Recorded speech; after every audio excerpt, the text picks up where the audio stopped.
Now, good afternoon, everybody. You're very welcome to the Commission's press room on the event of the launch of the multilingual digital platform today on the Conference of the Future of Europe. I'm absolutely delighted to be accompanied here in the press room by Vice President Dubravka Súitsa, Secretary of State for European Affairs of Portugal, Ms. Ána Páula Zacharias, and Mr. Γκυ Φέρχοφστατ, MEP. We will have a few opening statements, and then we will show you our video on the digital platform before taking some of your questions. Before I kick off, just to point out that we have interpretation available today in English, French, German, Portuguese, Croatian, and Dutch. So without further ado, I pass the floor to you, Vice President. Thank you.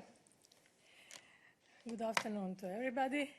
It's a real pleasure for me to be here with you today, together with my conference co-chairs, Ána Páula Zacharias and Γκυ Φέρχοφστατ, at this rather historic moment, if I may say, for the Conference of the Future of Europe, the official launch of the multilingual digital platform.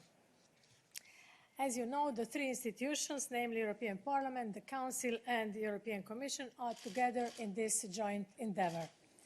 We are joined in this by national parliaments, regional and local authorities, as well as civil society and social partners. This truly ambitious conference reinforces our representative democracy. It responds to the needs of citizens by bringing them into the heart of policy making in the European Union.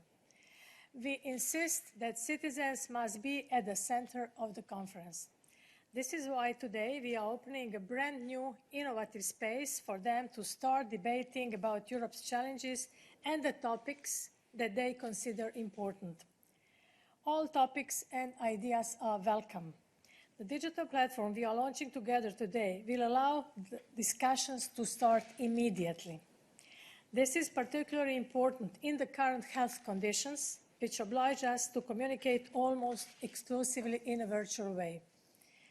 People and organizations will be able to float their ideas on the platform, see and comment and/or endorse others' ideas, interact with other Europeans, see events taking place close to where they and even organize their own events. We have ensured that it is available in all 24 official languages of the European Union to enable a truly pan-European debate to take place. For example, an Italian who wants to follow the debates in digital transformation in Finland will be able to see all inputs in Italian, wherever they come from, and be able to comment on them. All contributions are immediately translated. This is a true innovation for European democracy. This platform will ensure full transparency of all discussions and ideas. It will be the hub of the conference, the place where the conference-related activities will be collected, monitored, and published throughout the conference. All contributions from local events, European citizens' panels, and conference plenaries are also shared on the platform. You will find 9 key topics for debate and deliberation. They range from climate change to health to social justice and jobs. But this list is not exhaustive. We have created an open box for citizens who want to engage on other topics of their interest too. This reinforces our commitment to ensure that the conference is a truly bottom-up, with people themselves taking the lead. This citizens-led exercise will address all Europeans, and in particular young Europeans, including children, who will play a central role in shaping the future for the European project. Now, we call all of you to join us, to engage, and blaze the trail for the Europe you want. The future is yours, and the future is in your hands. Thank you very much. Thank you very much, Vice President. Over to you, Mr. Verhofstadt. Yeah, thank you very much. So yesterday, ladies and gentlemen, it was the 18th of April, and the 18th of April in 1951, that's 70 years ago, the first type of European cooperation and European integration was launched. It was, in fact, on the 18th of April 1951 that the European Steel and Coal Community was launched. So I would say we could not organize it on a Sunday. The Commission was not open, I think, yesterday, but it is a good moment to launch this digital platform as the start of our work in the Conference on the Future of Europe. And it is, in fact, an unprecedented exercise, as Commissioner Sούitsa has already indicated. It is not a consultation of the citizens. It's not a Eurobarometer, a consultation of the citizens, what we are launching today as the flywheel of the conference, but a totally new interactive instrument where people can participate in different ways, as they want. They can participate in a passive way, simply by taking an account on the platform as a citizen of Europe and by getting information on the conference. They can participate in an active way to the conference by putting opinions or participating in a debate on opinions on the future of Europe. That's an active way. And you can even, that's the third new element, be an activist in the conference on the future of Europe by creating your own event and elaborating, putting it on the platform that we are launching today. So that has never been done in the past. In the past, it's always, an organization where we pay for, that goes to the citizen, asking their opinions, putting them in a beautiful Excel sheet and showing that to the public. This is not the case with the interactive digital platform of today. It's a little bit, I should say, the social platform, the core, the engine, the flywheel of the whole conference that gives the possibility to every citizen to participate. And the results of the platform, what comes out of the platform, because all this will lead to a number of conclusions, will be the basic material for the second phase of the conference, and as the citizens' panels that will be organized not only on regional, local level, on national level, but also for the first time on European level. I know citizens' panels is not new. We have seen that in Ireland, we have seen that in France, but it will be for the first time in history that we do it on a transnational level. Then we do it on a European framing, bringing together citizens from the 27 member states to discuss what has been achieved on the platform. And the platform will then later on take up, again, the results of the citizens' panels. So there's a reason why I'm using the word flywheel. Not I am an addict of engines, not longer of electric engines, and now not longer of other ones. But I think this is a real enormous tool that we are creating, and the purpose is naturally then later on with the conference and with the results of the citizens' panels to develop that new vision for the future of the European Union. I know that when we started this whole process a few weeks ago, and today with the launch of this interactive digital platform, there is a lot of skepsis. That's normal. But that was also the case 70 years ago. There was a lot of skepsis. When I remember that part of history very well, the British had the possibility to participate in CECA, and they refused. Winston Churchill was in favor, but the Labour government at that moment was against, because he said, steel and coal, that's for us. Let's keep that in our own hands. And they did a mistake at that moment. Well, let's not make a mistake. Let's not be skeptical by this launch of this new instrument and the start of a real new phase in European history with the preparation of the Conference of the Future of Europe. Thank you. Thank you very much, Mr. Verhofstadt. Secretary of State, over to you. Thank you very much. It is an honor indeed to stand next to the other two co-chairs, bringing together to this endeavor Parliament, Council, Commission for the launch of this multilingual digital platform. As from today, the digital platform will become the center hub of the Conference on the Future of Europe. the place where all contributions from citizens will be brought together and will be shared. This, as it was said already, will be a truly bottom-up exercise. The European Union needs the power of its citizens behind it to make it stronger. It's all about to make Europe stronger. As such, this is a unique tool for participative democracy for all citizens. And the digital platform will bring Europeans into the public space. It will allow them to express their concerns, their views, their opinions, share their expectations, and to engage with their representatives, put forward ideas for organizing events. Citizens will be at the center of this platform, and they will be at the center of this conference. The platform will enable citizens for the first time at EU level to put forward all these comments, to organize these events, but it also has another very interesting feature that it was not talked so far. It is the place where all the documents about the conference will be gathered in an exercise of transparency. So everybody will be able to see what are the main elements that are being discussed in the different elements of the conference. And this discussion comes at a crucial time. We have to prepare now. We have to be ready to build the European Union of the future when we overcome this pandemic. Now that we have this digital platform, we must use it.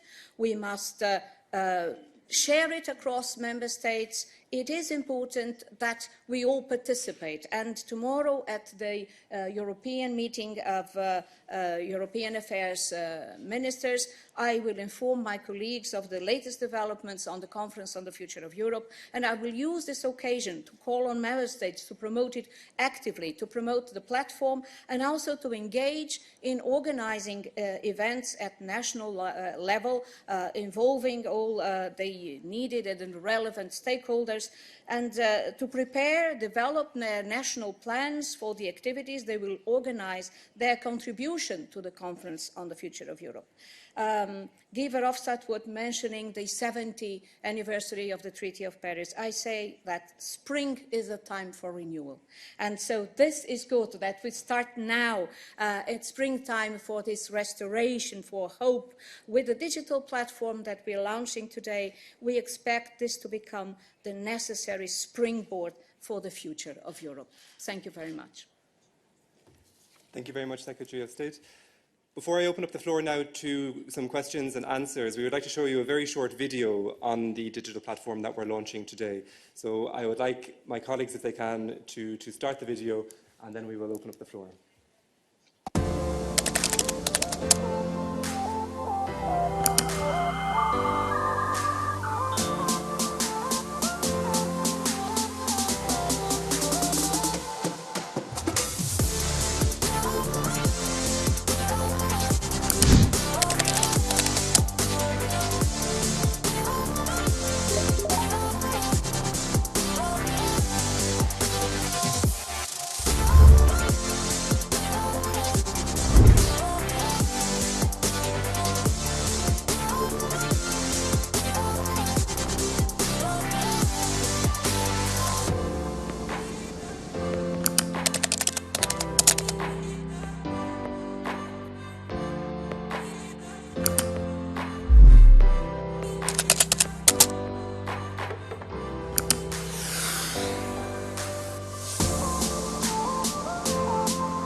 Now, I'd like to open up the floor to your questions. Please state the name, please introduce yourself and state the name of your media, of course, as usual, and if possible, to let us know whom you're addressing your question to. So, David, I believe you had your hand up first. David Coretta. Thank you very much, David Carretta, Radio Radicale, Italian Radio. I would have two questions, if I may, and to all the panelists, or the chair. I don't know how to call you, chair of what. But anyway, are you ready to accept a treaty change if that is the request or one of the requests by the platform? We know that a huge majority of member states are against the treaty change. The Commission also is against. The European Parliament has a different position. But since you are saying today that this conference and this platform are historical and citizens will be at the center of it, I'd like to know if you're ready to commit the institution you represent on that issue. Second question, how would avoid the risk of the platform being hijacked by foreign actors or extremist groups that are more organized than ordinary people? Are there any instrument to avoid such a scenario? Thank you very much. Thank you very much, David, for that question. Just 2 points to clarify before I hand over the floor. Of course, we're talking about co-chairs of the Executive Board. And secondly, I didn't mention it in my introductory statement, that there will be a technical briefing afterwards in case you want more technical details on the platform itself. So perhaps, Vice President, would you like to go first? And then, of course, Mr. Verhofstadt and Secretary of State, feel free to answer too. Yes, thank you.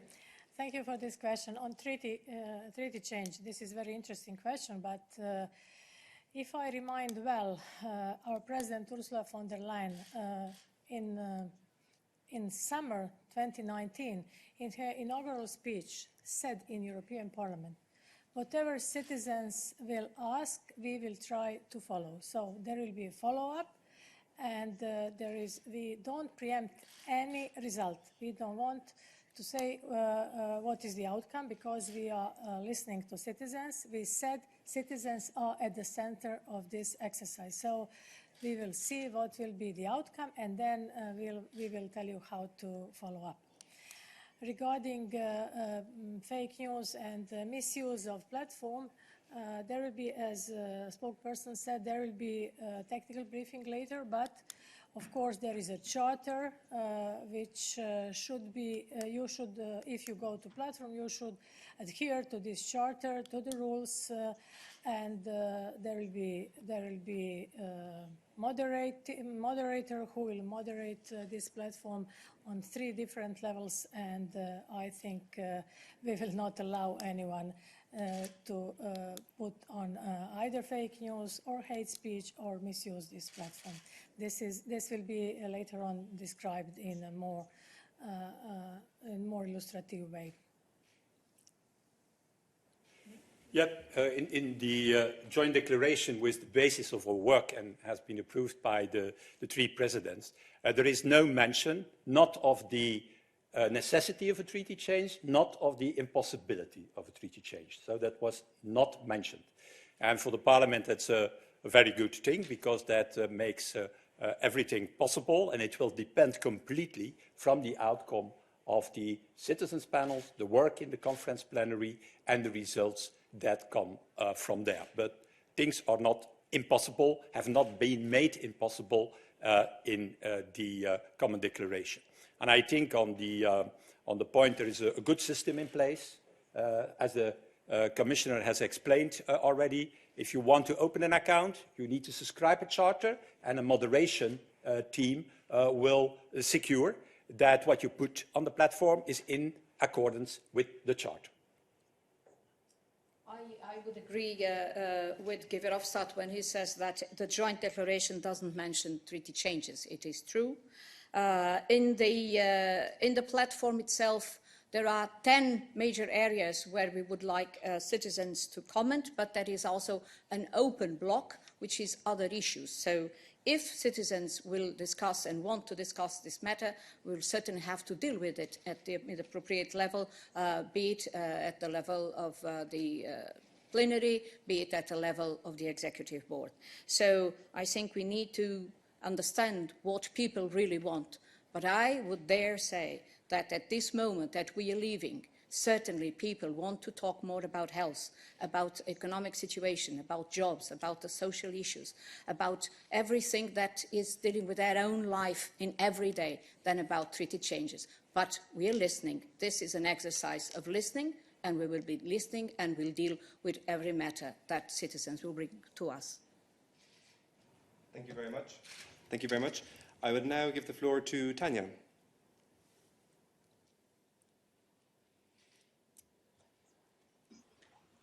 Hi.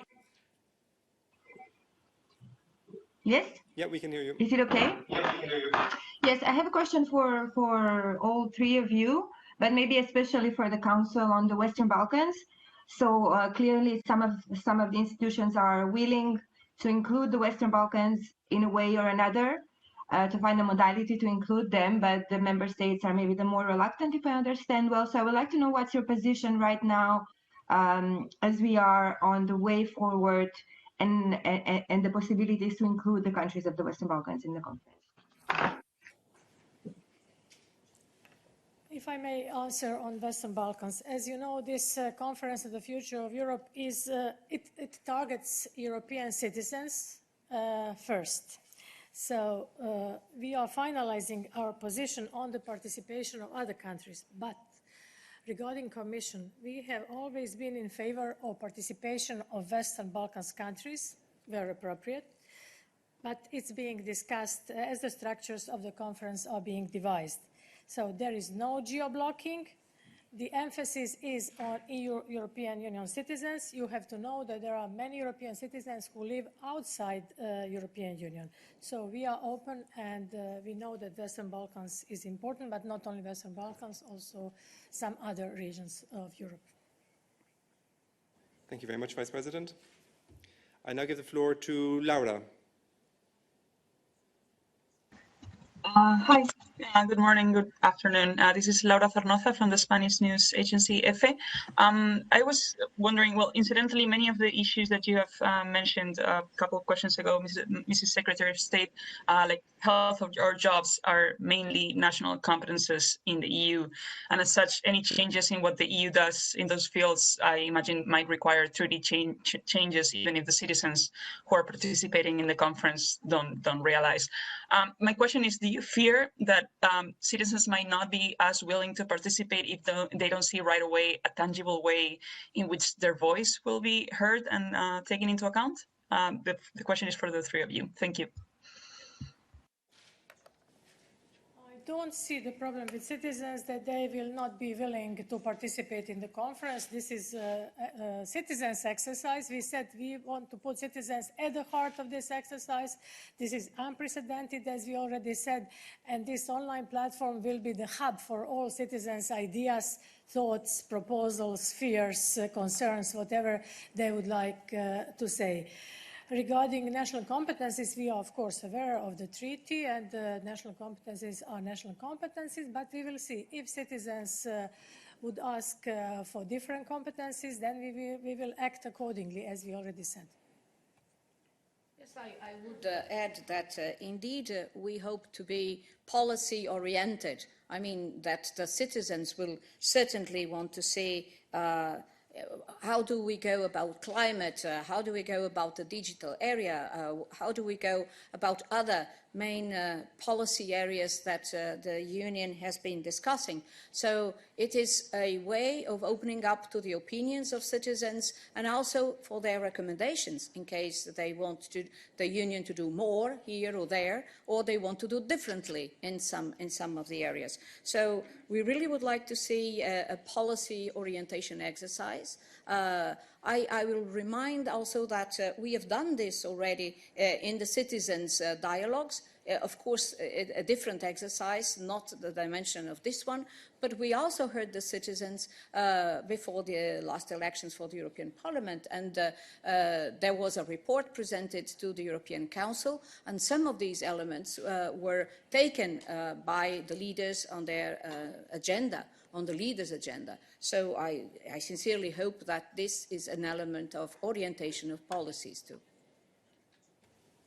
I personally think that citizens will not shy away or be anxious to participate in this tool, because this tool that we create today is a real, very open one, one that is, I should say, a little bit the social media of the conference that we are launching today.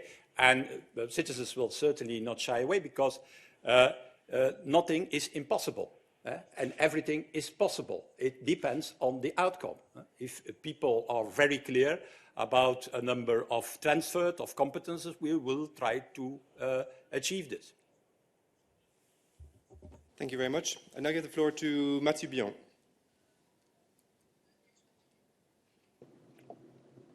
Oui, bonjour. Yes, good afternoon. Can you hear me? Yes, we can't see you, but we can hear you. Mathieu Bion, Agence Europe.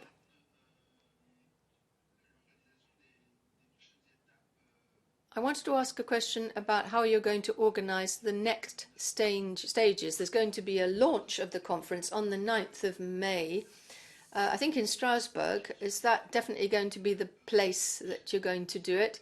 And what are the later stages of the conference after that?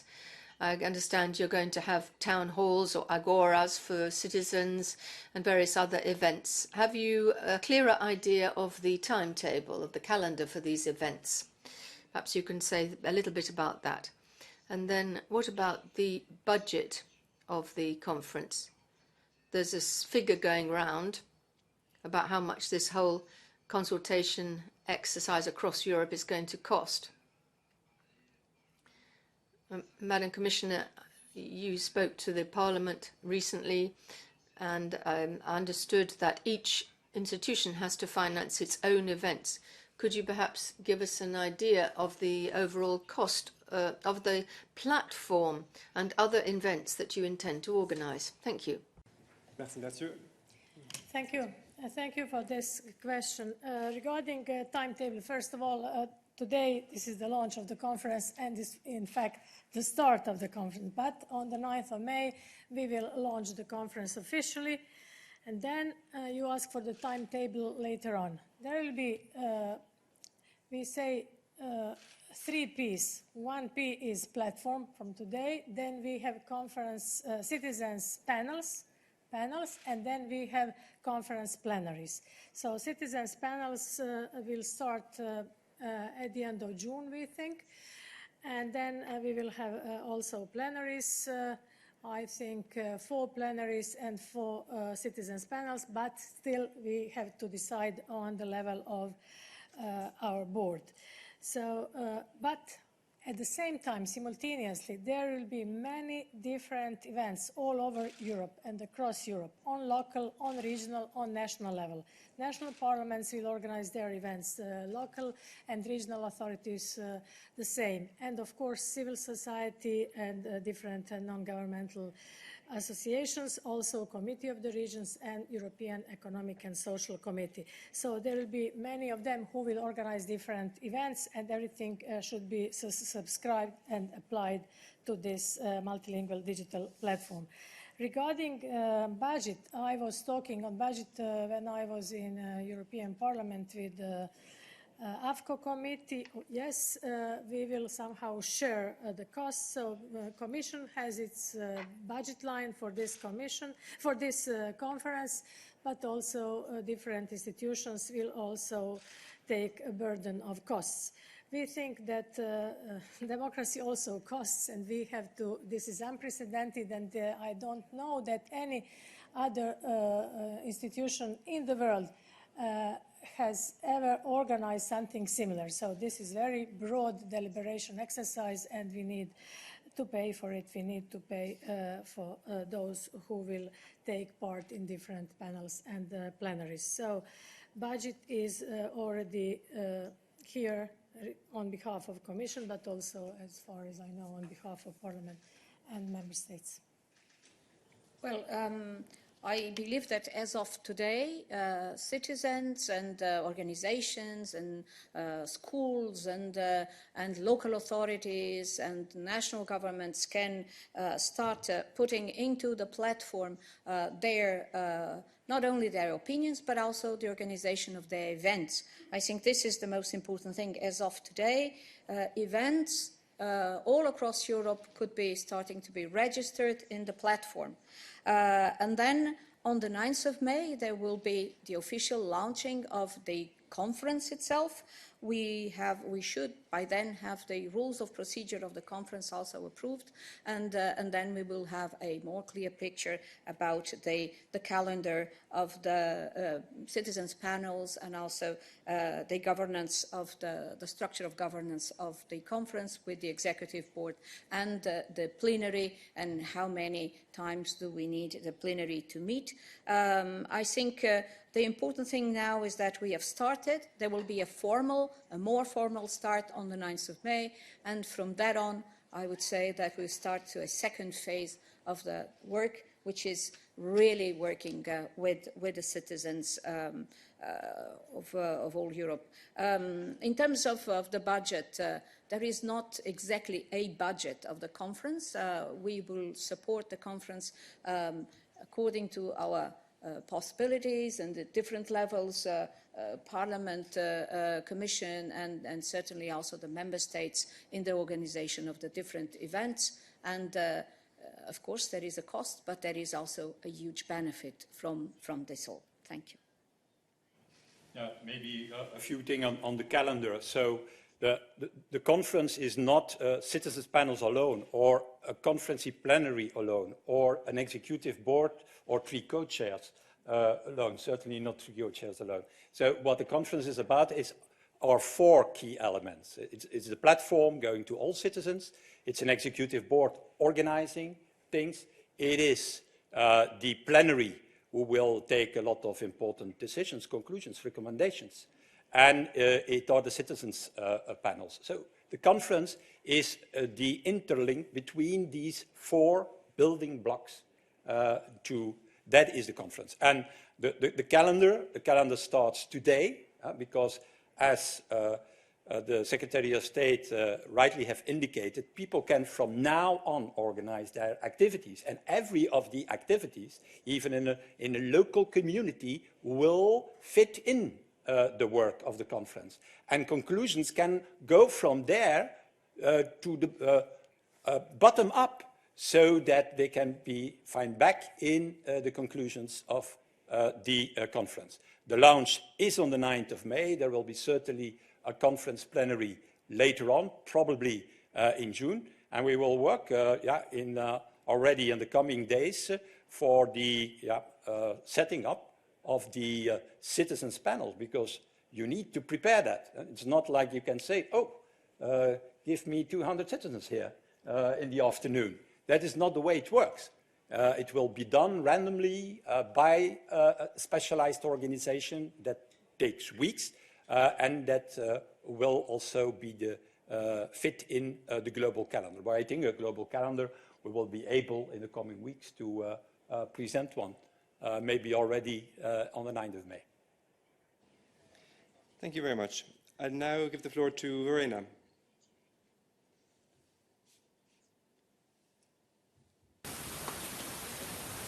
Hi, can you hear me? Yep, we can hear you, but we can't see you. We can hear you, but we can't see you. Why not? But it's okay, fire ahead. Yes, Okay, fire ahead. I'm Verena Schmidt-Roschmann with the German Press Agency. I was wondering if you could explain a little bit more how the pertinent ideas will be picked from the nutcase ideas that might be uttered on this platform. So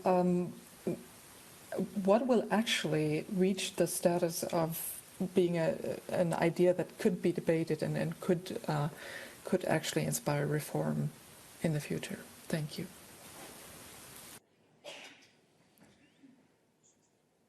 Thank you, Verena. Who would like to take it? Does she mean on the... Yeah, no, I didn't understand. Does she mean an idea on the platform, or does she mean an idea on the citizens panel? On the platform, it is the whole mechanic behind the platform, where a little bit of artificial intelligence is also present, that will lead to conclusions. If something is never debated, it will never occur at the end of the conclusions of the platform. If something is coming back, is in the center of the debates, it will be placed high-ranked by the platform. And that result, these results of the platform will go into the citizens' panels. Citizens' panels are autonomous. They can add things, they can delete things, they can change things. But the platform is a continuous place where debates and opinions can be shared. And those are the most popular ones, the most supported ones, will naturally be at the top priority of the citizens' panel's work. Thank you very much, Mr. Verhofstadt. Okay, I give the floor now to Gorgi.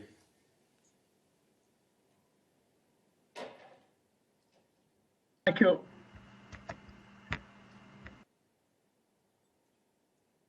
We had you there for a second, but you disappeared. Yeah, here I am. Okay.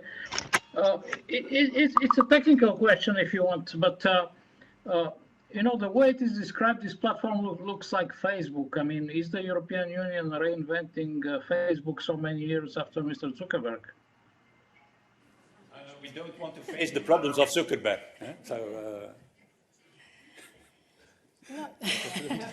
No, we already explained how this multilingual digital platform works in 24 languages, across different topics, different levels. So it is a very, very complex mechanism, if I may say so. It's not Facebook of European Union.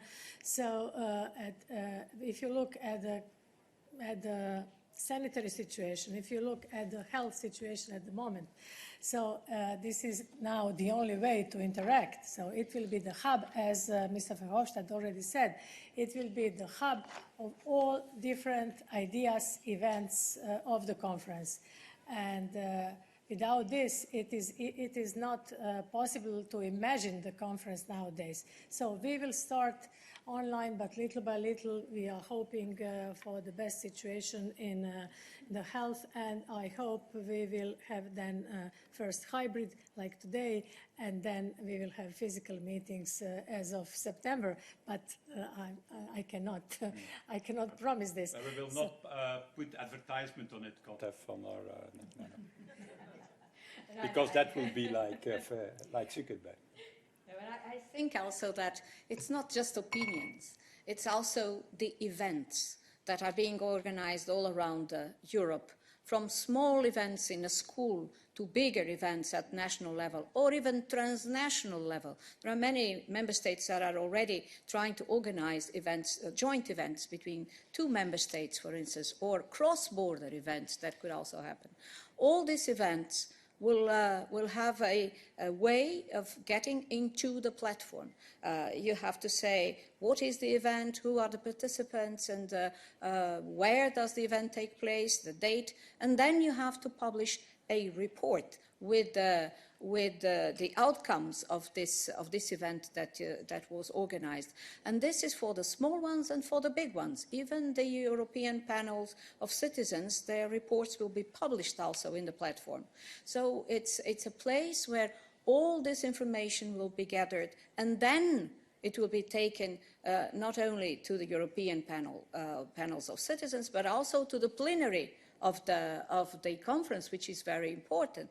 And from there is a report that will reach the presidents of the three institutions. So there is a feedback mechanism that is probably the most important element of the whole conference. Sorry, I wanted to add, but Ana Paula said in the end. So feedback mechanism is the most important part of this conference, and it will be, as we already said many times, it will be the benchmark of this conference, and it differentiates this conference from other citizens' dialogues, from conventions. So feedback mechanism is the most important part of this exercise, and we are sure that we will manage this, but with the help of citizens. Otherwise, it won't be possible. And I'm already saying this. I want to repeat. This is bottom-up exercise. So whatever is on the platform will be streamlined towards three presidents by Common Secretariat and by us as executive board. So whoever wants to organize an event be it, to be very illustrative, be it on a living room level. But if you adhere to the rules and to the charter of this conference, it could be branded as the part of the conference on the future of Europe. And this is very important. So it's completely open and transparent and inclusive. If I may, just one more element. I think this conference is not the panacea for all problems that we have. It's just one element. It's what it is. It's a dialogue instrument that will bring citizens closer to the Union. I think this is the most important thing. And it's a listening instrument, but more than that, we hope to have also answers in the form of the policies of the Union. So we are listening to the citizens and also taking what they say into account and put it forward. It's, I would say, a complementary mechanism to the representative democracy. This is fundamental. Representative democracy is here. That's fundamental. But this is an exercise, a complementary mechanism that we hope that we can use to bring citizens closer to the Union. Thank you very much. Now, I'm aware that we still have some hands raised. We'll do our best to get through them all. Mose, I give you the floor next.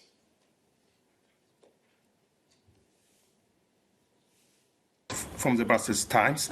I have two, let's say, brief questions. They're more practical and perhaps also related to previous question. First, about the budget, which we asked before. You can be very active if you're going to register your own event on the platform, as you said. And the question is whether there's a possibility in some way to get funding or support, let's say, from the Commission in order to organize an event, or does it depend whether it's organized by an individual person, citizen, or by, let's say, an organization? And the second question is whether there is any sort of idea about, let's say, making this platform, this instrument in participative democracy, a kind of permanent feature in the European Union. As, for example, we already have this instrument of European Citizens Initiative since 2012, I think. Or is the platform only going to be, let's say, in place during the conference itself? Thank you. If I may answer this last question regarding platform, and yes, we used to have citizens dialogues, and as we already mentioned, but I think you know that this conference will end by spring next year, and we will have then the outcome, and we will follow up, as I already said. But we will see if this multilingual digital platform works. We can, of course, extend it, and it can be a permanent mechanism, but we haven't decided upon this yet. Regarding budget and organization, I said that Commission has a budget line for the conference, but regarding different organization of events, if it's at national level, then national parliaments will pay for it, also for local and regional authorities. Maybe for some civil societies and different non-governmental organizations, there will be some funding within Commission, but at this moment I cannot reply precisely. Thank you very much. I give the floor now to Laura Valentini.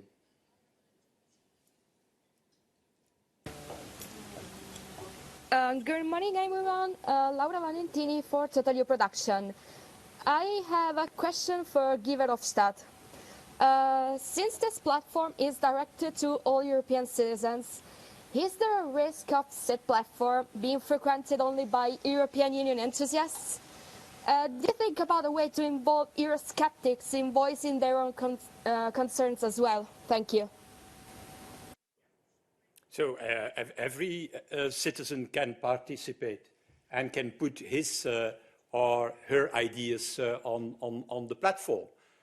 So there is no scrutiny to know, what is the opinion of the citizen in question. The only thing what will be avoided by subscribing the charter, there will be a moderation panel looking that This is not used for hate speech, for conspiracy theories and things like that. That's the only thing. But every opinion about the Union, be it a skeptical one, I don't hope that they are too much, but okay, that's my personal hope, as others can be expressed. And that will be the big novelty of this platform, that these different ideas will be debated on the platform, and that people can join these debates. It will be not one debate, there will be several, hundreds, maybe more, running at the same time on specific issues. But it's an open platform. Also in the composition of the executive board, certainly from the side from the parliament, all groups are represented. In the executive board, what was an absolute request of the European Parliament that all opinions about Europe would be represented, not only on the platform, but also in the organization of the conference.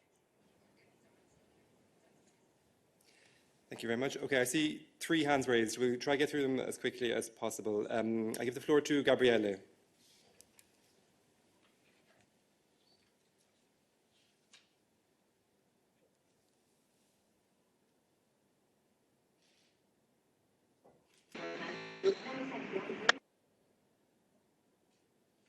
I'm sorry, Gabriele, we can't hear you. Perhaps there's an issue with your mic source. Can you hear me right now? Yeah, we can hear you now. Okay.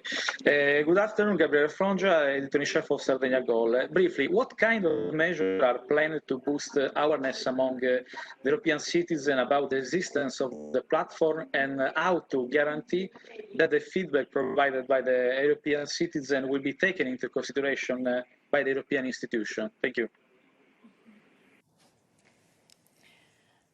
Today's conference is also one of the raising awareness mechanisms. So we want all of you to help us to spread the news. So we usually say the conference is not the ownership of the Commission, of the Parliament, or of the Council. It's ownership of all of us, and everyone is responsible. So all citizens are invited to come to this platform, and not only to platform, but to organize events and to be active in this conference. So this is the way how we are trying to do it. Of course, we have 3 DG communication services in our 3 institutions. They are working on it, so communication will be very important, and we are working on it. And in a few days, it will be even more active than at this moment. Regarding the outcome, of course, since it's open, as I said, since it's transparent and inclusive, so everyone could see at every moment what is going on with his or her idea. So nobody can hide anything, and this is the way how we are working. This is the reason why we are calling this unprecedented and historic. So we are open, and we don't fear. We have not fear from our citizens, but of course, as I said, there will be moderation, and there will be a charter which those who want to participate will be obliged to subscribe. So everything is open and transparent.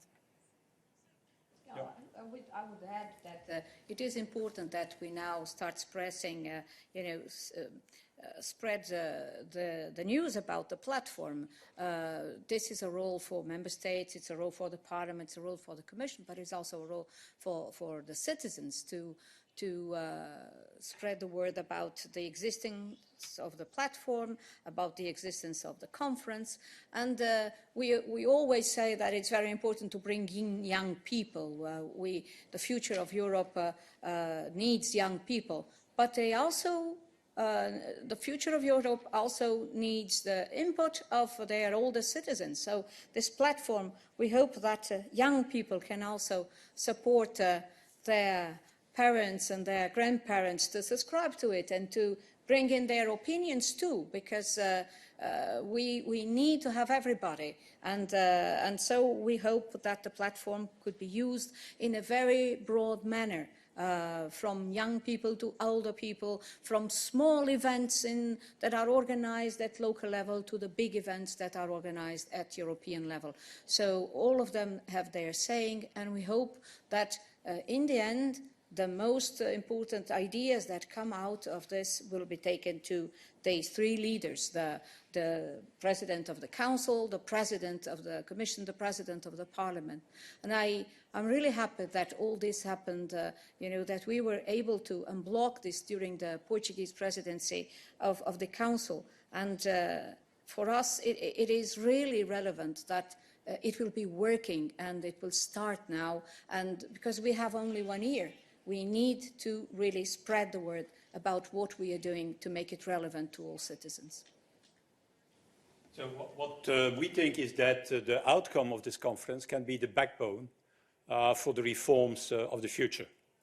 The backbone of the reforms for the future, because this European Union needs reform, needs a vision for the future.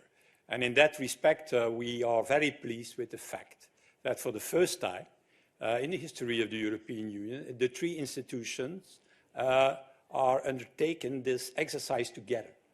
I have seen in the past other exercises. That was the Council would take an initiative and invited a few members of Parliament or 1 or 2 commissioners to an exercise. The opposite, the Commission, who did the whole survey of how she sees the future. The same with the strategic agenda of the Council, for example, or the different reports. We made it in the last years on the future of the Union. All this was very important and very necessary, but for the first time, this is different, because the three institutions have said, we're going to do this together. And that is also one of the unique elements. The second unique element is naturally the role of citizens. That is also clear. But the fact that the three are doing this makes it possible that the conclusions of the conference will be more than a simple document published, as so many documents have already published in European history, and that the conclusions of the conference could be the backbone of the future reforms in the Union.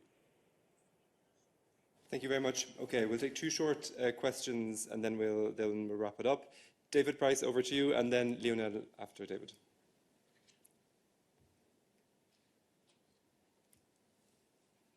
And Schumann.info.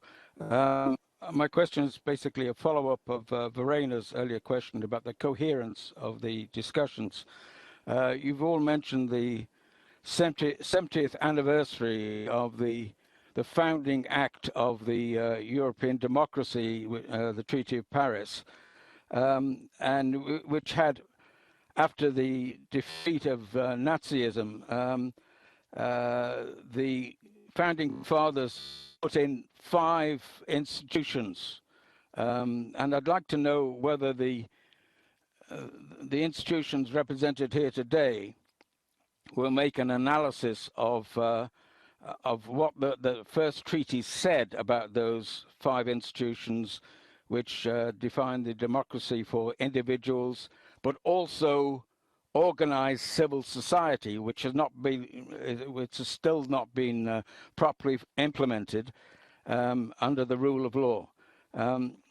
Secondarily, on the 18th of April 1951, there were 2 documents. One was signed by all the participants and was called the Charter of the Community, and this defined the principles of democracy as Europe emerged from war, and defined how it could go forward, not with Soviet communism or the dictatorship. Thank you for this question regarding democracy.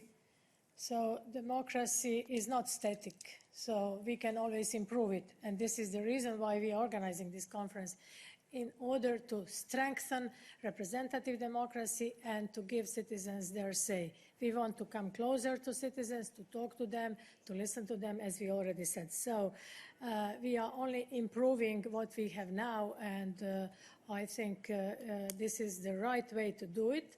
But of course, all of us have to take ownership and responsibility, and I'm sure that the proper ideas will come up, and the outcome will be better for better Europe, and for Europe which is fit for future. And this is what we are aiming at. This is our final goal. Well, I refer to 1951 because I think that 70 years later the world is different than in 1951.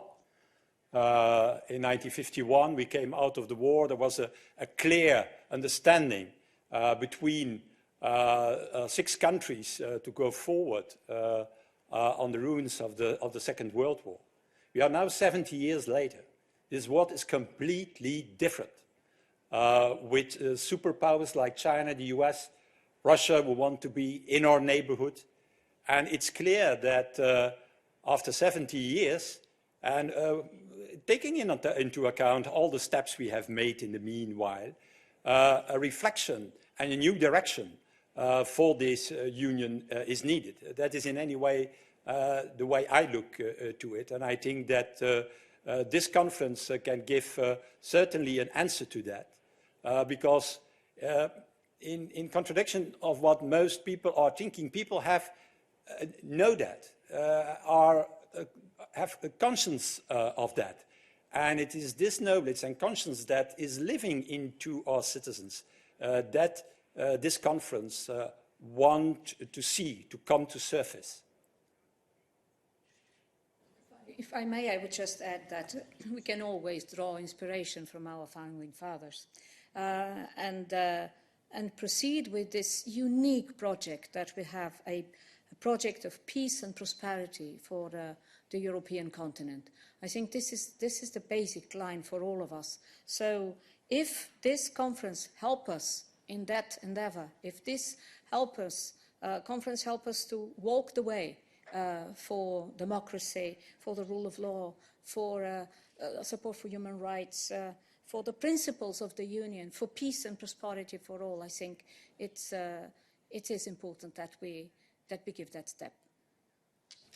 Thank you very much. David, I see you have a follow-up question. Apologies, I think your line did go down, but if you could just make your question very quickly. Thank you.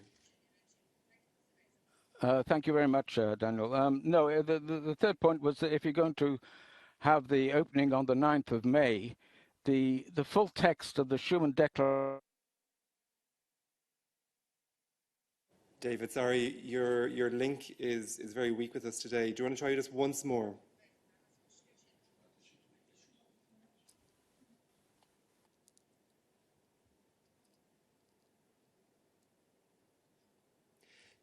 David, we'll go over to Lionel, and then if you're still online, I'll give you the floor for the final word. So Lionel, you go ahead, please. Julien Arte, je vais poser ma question en français. Hello, I'm from Arte. It's a very easy question. What are your objectives in terms of how many people go on the platform? So how many people are you wanting to be on this platform? What would be objectives? What would be a success in your eyes? What would be a failure? What would be a half a success? So thank you for this question. For us, as many as possible will be success. So we cannot now assume what will be the number. So this is the reason why we are making this so openly, in order to bring a big number of citizens from all over Europe, as we already said. If they are for Europe, for European project, or if they are Eurosceptics, people who live in different distant parts of Europe, on the islands, in the mountains, we want to hear from everyone. And this is this will be the success for us, if we have people, citizens from all over Europe, across Europe, and we want to listen to their daily problems, of course also institutional matters, but more to daily problems and daily issues of nowadays, of citizens. As Ana Paula already said, health might be, according to my opinion, on the top of our agenda, but let's see. Je dirais en bon français, le sky. I would say the sky's the limit, to use a well-known French term.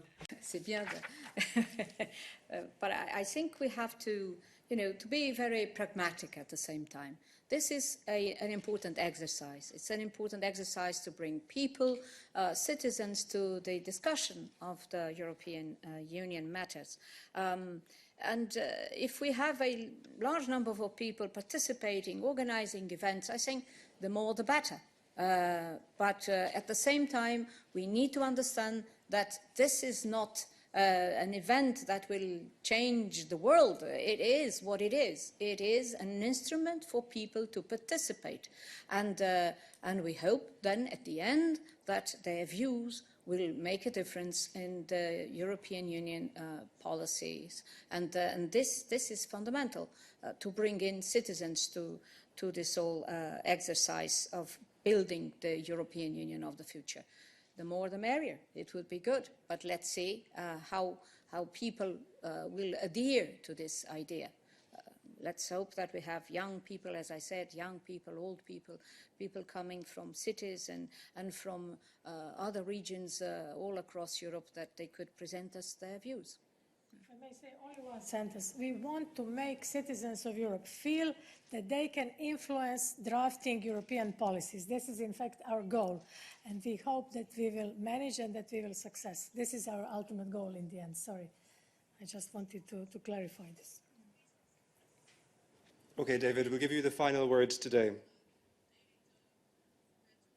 Okay, I'm sorry about that. I probably had too many files open. But as you are going to open the conference on the 9th of May, I would hope that not only would you have an analysis of the 5 institutions of the original community, but could you actually publish in all your institutions, the declaration of Robert Schuman?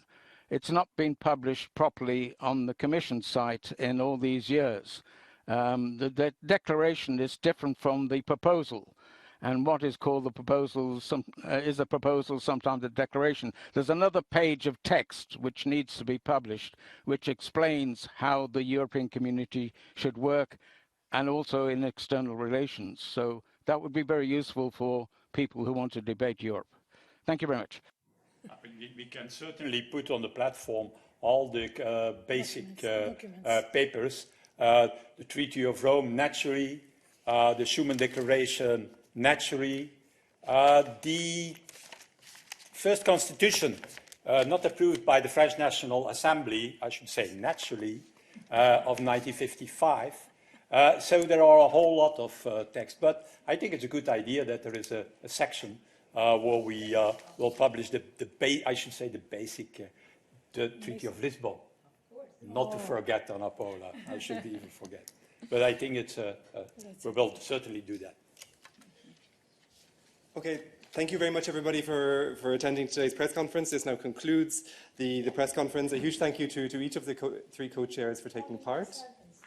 Vice President? And now, dear citizens, the floor is yours.